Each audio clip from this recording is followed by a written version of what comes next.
Sandali lang, huwag ka munang mag-skip dahil kung ikaw ay isang SSS pensioner o may mahal sa buhay na umaasa sa pensyon, ang impormasyong maririnig mo ngayon ay maaaring direktang makaapekto sa perang pumapasok sa inyong bulsa sa mga susunod na buwan, lalo na ngayong papasok ang 2026 dahil may mga update na hindi malinaw na ipinapaliwanag sa balita pero mahalagang mahalaga para sa ating mga senior. At sa video na ito, dahan-dahan nating lilinawin kung ano talaga ang nangyayari sa SSS at GIS pension payments. Alin ang totoo? Alin ang chismis? At ano ang dapat mong gawin para hindi ka maiwan o mawalan ng benepisyo? Kaya siguraduhing panoorin hanggang dulo dahil ang huling bahagi ang pinakakritikal para sa bawat pensioner. At kung napapansin mo na parang palaging huli ang impormasyon na dumarating o nalilito ka sa pabago-bagong balita tungkol sa pension increase, delays at mga posibleng krisis sa pondo, nandito ang channel na ito para at para sa mga tulad natin. Dahil dito, simple at malinaw naming ibinabahagi ang tunay na update sa SSS at GIS pensyon sa Pilipinas. Walang paligoy-ligoy at walang pananakot. Kaya kung gusto mong laging handa, laging may alam at siguradong hindi ka mabibigla sa mga susunod na pagbabago, pindutin mo na ang subscribe at samahan mo kami dahil ang channel na ito ay ginawa para sa ating mga pensioners at sa mga pamilyang umaasa sa bawat pisong pensyon. Magandang balita para sa lahat ng SSS pensioners dahil may bagong usap-usapan at inaabang update na talaga namang nagpapakilig sa maraming senior at retirado lalo na ngayong papasok ang Enero 2026.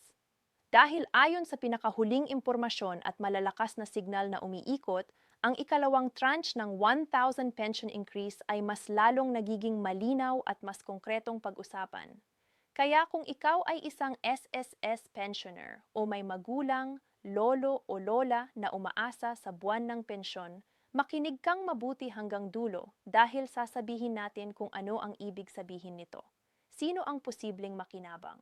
At ang pinakamahalagang tanong ng lahat, kailan nga ba ito posibleng maibigay? Sa loob ng maraming taon, paulit-ulit nang hinihiling ng mga pensioners na hindi sapat ang kasalukuyang pensyon para makasabay sa patuloy na pagtaas ng presyo ng bilihin, kuryente, tubig, gamot at araw-araw na gastusin. Kaya noong inanunsyo ang unang 1,000 increase, malaking ginhawa ito para sa milyon-milyong pensioners. Ngunit aminado ang marami na kahit may dagdag, kulang pa rin ito lalo na sa mga may maintenance na gamot at umaasa lamang sa pensyon bilang pangunahing pinagkukunan ng kita. Kaya naman ang balita tungkol sa ikalawang tranche ng 1,000 increase ay muling nagbigay ng pag-asa at bagong lakas ng loob sa mga senior citizens sa buong bansa. Ayon sa mga nakaraang pahayag at dokumentong lumabas sa mga nagdaang taon, ang pension increase ay talagang idinisenyo bilang two-tranche implementation. Ibig sabihin, ang unang 1,000 ay naibigay na at ang ikalawang 1,000 ay itinakda para sa susunod na yugto.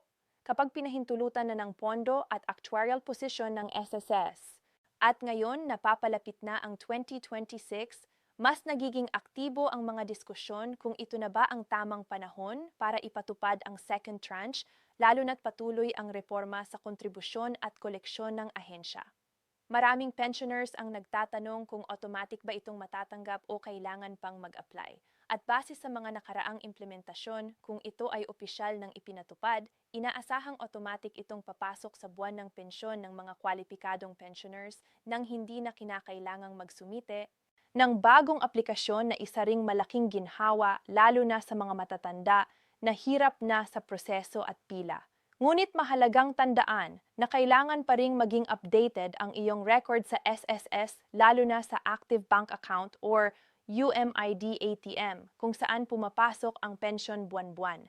Ngayon, ang tanong na paulit-ulit naming natatanggap ay kung kailan eksaktong ibibigay ang second tranche 1,000 increase. At bagamt wala pang pinal na petsa na opisyal na inilalabas sa ngayon, maraming indikasyon ang nagtuturo sa unang bahagi ng 2026 partikular sa Enero dahil ito ang panahon kung kailan kadalasang ipinapatupad ang mga bagong adjustment, reforma at pension-related updates.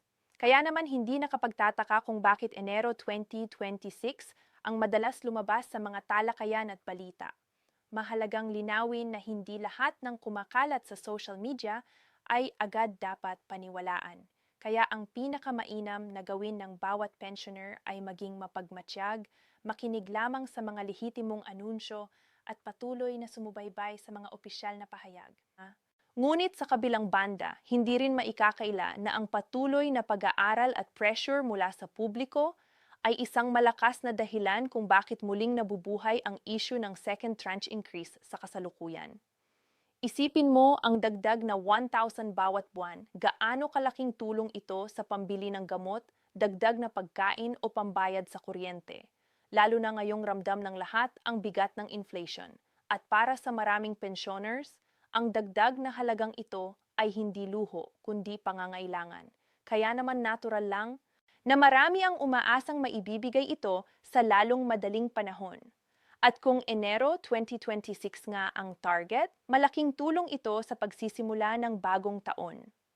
May mga nagtatanong din kung sakop ba nito ang lahat ng pensioners kabilang ang retirement, disability at survivor pensioners. At batay sa mga naunang panuntunan, ang unang tranche ay ibinigay sa halos lahat ng uri ng pensioners.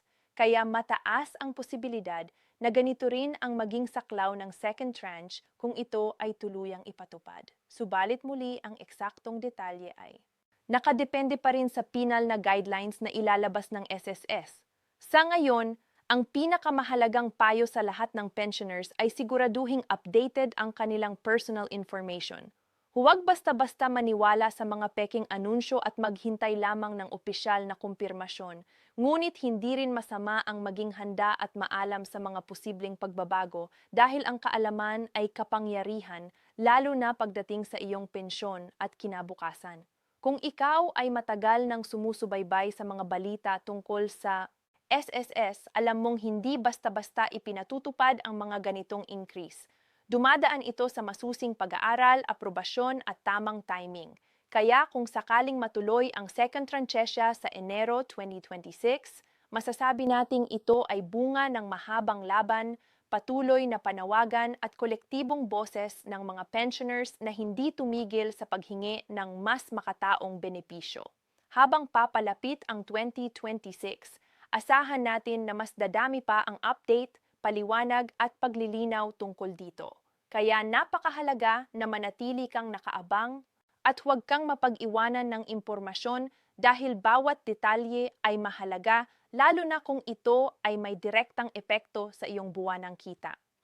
At kung gusto mong manatiling updated sa lahat ng balita tungkol sa SSS pension increase, mga payment schedule, posibleng dagdag benepisyo at mahahalagang paalala para sa mga pensioners, siguraduhing suportahan at sundan ang channel na ito dahil layunin namin na ibigay sa inyo ang malinaw, simple at napapanahong impormasyon na para bang kami ay kaibigan o kapamilya, ninyong nagbabalita, walang paligoy-ligoy at walang pananakot kundi hindi puro totoong update na mahalaga sa inyong araw-araw na buhay. Sa pagtatapos, ang balita tungkol sa second tranche, 1,000 SSS pension increase ay isang sinag ng pag-asa para sa marami. At bagamt kailangan pa nating maghintay ng opisyal na kumpirmasyon, malinaw na ang usaping ito ay patuloy na umuusad at hindi na basta mawawala. Kaya manatili tayong positibo, maging handa at sama-sama nating bantayan ang mga susunod na anunsyo dahil ang bawat piso ay mahalaga at ang bawat pensioner ay karapat-dapat sa mas maayos at mas dignified na pamumuhay. Okay?